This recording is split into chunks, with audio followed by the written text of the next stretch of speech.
There's a lot to like about this thing, man. You want to dive right into it? There's a lot to tackle. I think we just go in head first and we make it happen. Well, let's just wear a like the freaking bat helmets before we do that. But anyways, that didn't make any sense.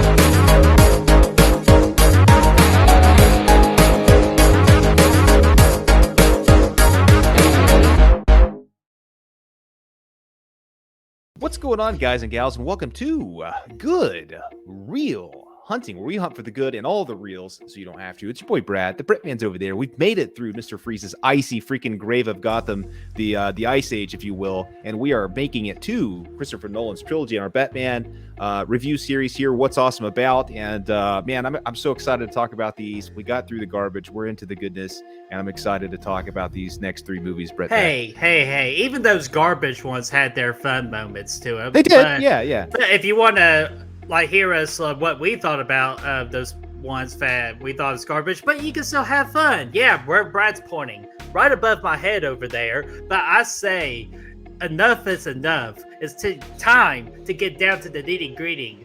It's time to begin. Batman Begins.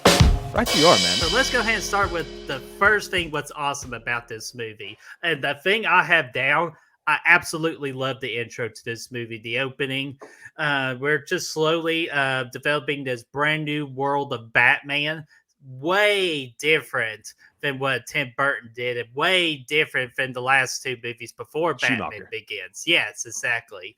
And to me, what I really most enjoy about this new world in the opening, it's just it feels real. Like if Batman were a real entity, which trust me, no chance in hell. But if we get a real Batman, this world suits kind of like is what I imagine what that Batman world would be like. And I was all for it, baby. I freaking love the intro. Yeah, the first act is amazing. It's a big part why I like this. So this, I mean, really, this takes the grounded approach to an origin story that we haven't seen yet at this point. 2005. I mean, we saw the Spider-Man, Spider-Man kind of origin from the Sam Raimi trilogy and stuff. You know, obviously, it's got a little bit of superhero stuff and all that. This goes even more into the grounded approach here for the first time, which kind of set the road up for Iron Man a few years later. And what I really love about it is for the first time in this franchise up until this point, the story is really focused on Bruce, you know, as a character. We're really digging into his character essence. And for me, this movie really captures the true essence of what's so cool about Batman. And this is really for me where Batman became my favorite superhero out there was this movie and getting this backstory on his character and finally we've always known he's a crime fighter, but now we're really kind of we're learning why. We're really digging deep into why, and there's meaning behind it because of this first act and the death of his parents and everything, which we've already known about the character before, but this never really been tackled in live action. And they hit that sucker strong too, and it was fantastic. Like not what happened, of course, but just actually playing that origin, that classic origin to a hero that everybody pretty much knows about, and they just nailed it, man. They really did. They did, man. And for the first time, and really maybe the only time in the franchise here, and I'm kind of starting my talk on the Batman character as a whole here because it all kind of is connected to that. But really, it may be the first and only time in this whole franchise, this whole run of movies, Batman, Bruce Nolan. No, Christopher Nolan, not Bruce Nolan from Bruce Almighty, but I'm Bruce Nolan for Eyewitness News. Back to you, fuckers. But Bruce Wayne, he's the most interesting part of his own movie. You know, we go to the Dark Knight, obviously, like the Joker is the most interesting part. Same thing could be said in Batman 89 and Batman Returns, and definitely Batman and Forever, Batman and Robin. You know, at this point, like Batman is the most interesting part about the story. It's all about him. It's really not about the villains. It's kind of like Casino Royale, right? From Bond. It's really the story of Batman and how he came to be and kind of, you know, dealing with his imperfections and feeling his arc out, which I think, you know, the comparison to Casino Royale is right on. I think that's kind of what we got from that. Yeah, and Christian Bale, to me, for when it comes to the Bruce Wayne character, the best Bruce Wayne character in the entire Batman franchise, in my opinion, because he just has the look, he has the swagger, especially like, you know, after he shaves and gets cleaned up and with a little bit, like when we get into that second act. Oh man, how he just does like the Bruce Enterprises. He freaking buys the hotel, swims in the little lobby area. Just classic Bruce Wayne stuff, man. And Christian Bale just knocks it right out of the damn park with it. I love him. I like him as Batman a lot too, but I'll still give that to the Michael Keaton when it comes to Batman. But as we're talking about Bruce Wayne, it's definitely Christian Bale. It's not even close. Yeah, I love Christian Bale. Really, he's my favorite all around. Like, we'll just go ahead and nip that in the bud. I mean, I love Michael Keaton, man, but Christian Bale just brings so much personality to this role. He brings so much, you buy it, because of the Mhm. story we're getting here with this backstory. You buy everything he's doing. You buy when he's Batman. You buy when he's Bruce Wayne. Like there's no stretches there, and it's really because you really take that time in the beginning of the movie where Batman's not even a thing yet, and you're getting to learn, about Bruce. And by the time it comes full circle in the end, like, I'm fully vested into him as Batman, which is it's brilliant. It's brilliant filmmaking, man. He really pulls off that playboy persona, the Mhm. billionaire philanthropist, freaking playboy. You American mentioned it briefly. Psycho. Yeah, exactly. He's just like that. And it's kind of a different take on the character of Bruce that we haven't seen before. Like, usually he's kind of put together, he's very mature, like he's like, I mean, yeah, he has a good time, but like, he's not swimming around in fountains and stuff, which we see here. And I love that aspect of it, Brett, man. Yeah, that's great too, and it's kind of like we get like a young, immature Bruce Wayne. It's something we've never Exactly. really seen before. So hell yeah! And another thing I have like what's awesome about this movie to build a strong character like Bruce Wayne and to help Christian Bale in the acting department, you gotta have strong side characters. And dadgummit, excuse me, dadgummit, we got that within this movie. Michael Caine, freaking he's my Alfred. Like I love the other Alfred for the first four we got, but and Michael Caine, just the way he delivers his lines and to help Bruce Wayne to out some dark stuff too and to fight his within inner demons. Just to be kind of like that mentor, almost really a father figure to Bruce Wayne. Michael Caine did that as Alfred spot on. And then, of course, we get Katie Holmes as Rachel. Easily the best Rachel by far. Katie Holmes did an amazing job portraying that character, and she and Christian Bale had really great chemistry too. And then Morgan Freeman as Lucius Fox. He is a great side character too to help like deliver the weapons of Batman and the outfit and everything. And oh, you win like that. Just like he can actually just like go like quip from quip with Christian Bale and Bruce Wayne too. So that is great for Morgan Freeman, and of course Liam Neeson as Ra's al Ghul.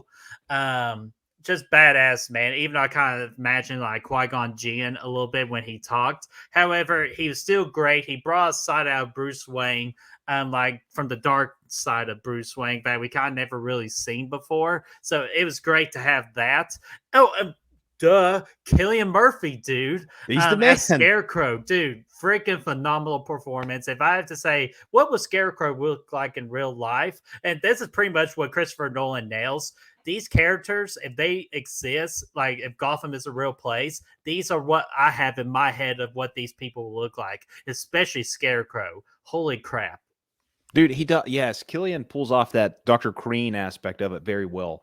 I mean, yeah, all that stuff was fantastic. But we left a couple of mafia, Brett, man. Like, let's go like with let's talk about Gary Oldman, aka freaking Oh my Commissioner gosh! Gordon, See, man. I knew you helped clean up my mess. It's freaking Yeah. Detective Gordon. Man, Gary Oldman. He's so damn great. Oh, he was fantastic into this, man. Like this, and he got such a good role, and like that continues to grow over the next couple And movies. he But has such a sick stash too. Can we just mention that because freaking Gordon has to have a sick stash. Gary Oldman, despite the fact that he played a terrorist in Air Force One, like he still feels like such a trustable character. Like he's somebody you can really trust and lean into. And he, like here as the well, not commissioner yet, but as Detective Gordon, like he's like, okay, I can trust this guy. He's a good companion piece for Bruce. Also, we got to talk briefly. Our boy Richard Brake made an appearance as Mr. Chill. Yes. Not related to Mr. Freeze, by the way, but he. Yeah, I mean, we love Richard Brake, man. Rob Zombie style. He was in there. Obviously, Rutger Hauer was in there as Mhm. as the CEO. Good, nice performance there. Oh, what? Didn't you Um, get the memo? yeah, you're Oh fired. man. But the least favorite, freaking your boy Jake Gleason from Game of Thrones. Damn, little Oh, Geoffrey was in here, yeah, man. the little bastard. Yeah, he was an asshole. But outside of dude, the casting all around was outstanding. Like it's like I don't know, man. It's crazy. But I agree. Katie Holmes I prefer also over Maggie Gyllenhaal. Oh, dude, absolutely, and nothing wrong with Maggie Gyllenhaal, man. I'll give her credit, and when we do the Dark Knight, what's awesome about, but it's just Katie Holmes. It's just she just to me had a better chemistry with Christian Bale, I and agree. she just brought out the best of what Rachel's all about. So that's why I go with Katie Holmes on that front.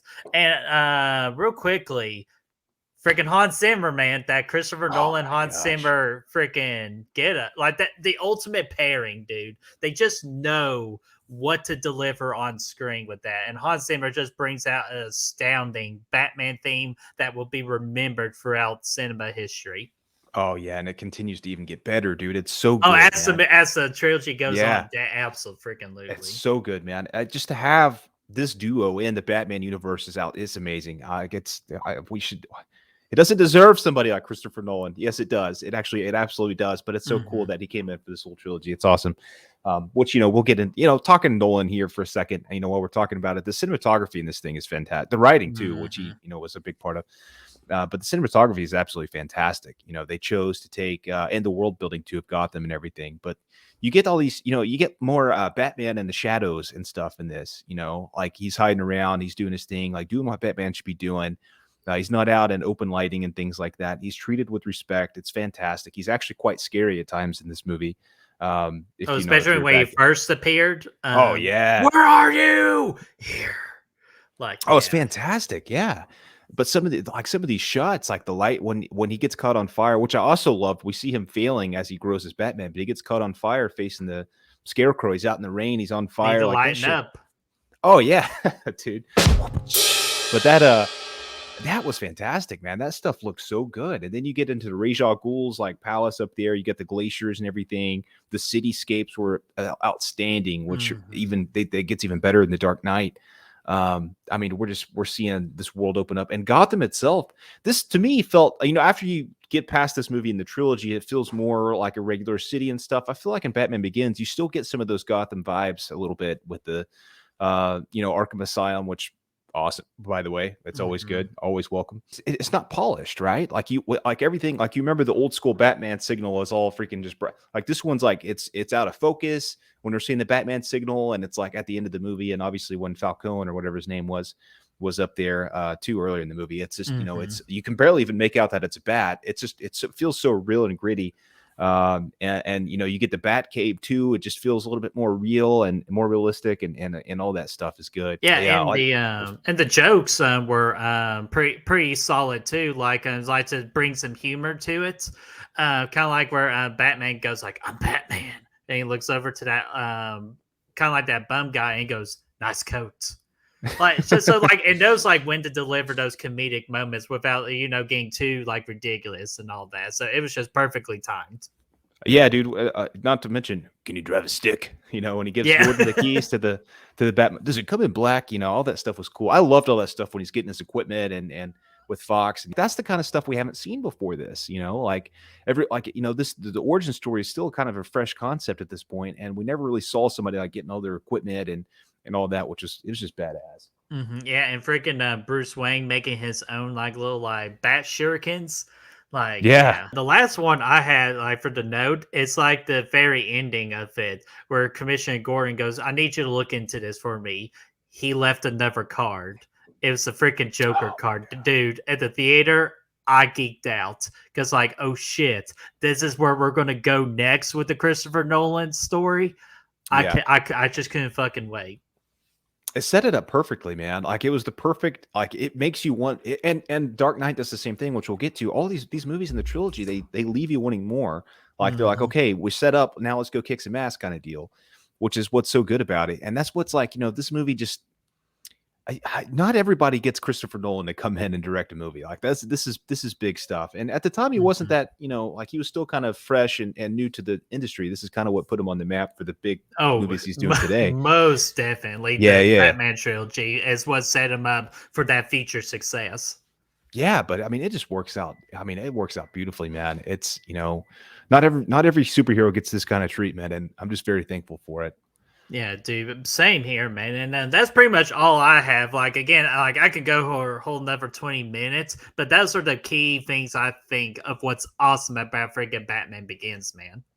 Yeah, I really what I love about this trilogy as a whole is the themes that it brings, the symbolisms, the what it's saying behind the scenes, the cinematic language, if you will. The theme of this movie was the quote that comes out from Katie Holmes. It's not what you are underneath, but what you do that defines you. And that's what we learn as Yes. in Bruce's journey here. That's the arc of this movie, and it's so good. It's such a good quote, and Yeah, it's we at get the end of another one. I think we get the other one in the Dark Knight that we'll get to. That freaking Harvey Dent lays out there. yes, Yeah, and absolutely, I never really thought of it that way. Like just that quote alone, that's very important. It's just that's your whole story of the movie. So, dude, exactly. great eye Exactly. That's what it or is, great man. That's this ears. movie in a nutshell, man. If you put this movie in one sentence, that's it. And that's what you'll get out of it. And that's what we see from Bruce. Hell to the yeah, man. So, do you want to go ahead and rate this bad boy? Let's rate it.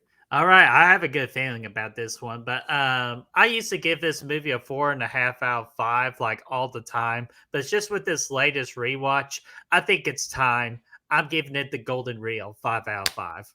I'm going to do a 5 too, dude. Yeah, second. I think that's Yeah. the second or third time on channel history that we agreed on a golden reel. This one's going to get the double down. So first off, on the awesome scale, it's going to be as awesome as Mike the Miz. Because I'm the Miz! And I'm awesome! Hell yeah, awesome. And then it's also, we're going to go ahead and throw it to golden reel too, because it deserves it and it needs it. And we're going to have to throw that in here to celebrate it. I love gold.